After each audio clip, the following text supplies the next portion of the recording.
ওই মা বাবা জীবন ভর কত কষ্ট করেছে, তুমি একবারও চিন্তা করো না রে যুবক। অনেকের মা বাবা জীবন ভর এত কষ্ট করেছে, বাবার মনে চাইতো ইলিশ মাছ দিয়া খানা খাবে, কিন্তু ইলিশ মাছ কেনার টাকা ছিল না। মায়ের মনে চাইতো বেদানা আঙ্গুর খাবে, কেনার মতো টাকা ছিল না।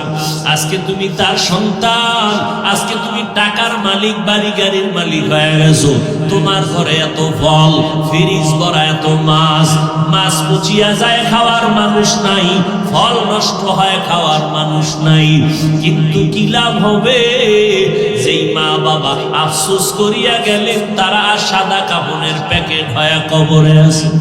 ওই মা বাবার কথা কি মনে পড়ে না রে যুবক? আমার মায়ার নবী বড় ইয়াতীম, আমার নবী দুনিয়াতে আসি একটা আব্বা বলে ডাক দিতে পারেন নাই। 6 বছরে নবী মা হারা বড় অসহায় হয়ে গেলেন। কেমন মায়ার নবী আমার, যেই নবীর শরীর মুবারকে মশা মাছি পড়া হারাম, ওই নবীর শরীরে সূর্যের গরম লাগা হারাম। একটা মেঘের খণ্ড নবীরে ছায়া দান করে।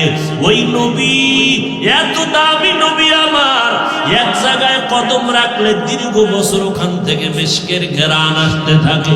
কেমন মায়ার নবী আমার, রাস্তা দিয়ে যখন নবী চলতেন, দুপার্শ্বের গাছ নত হইয়া নবীরে সালাম দিত।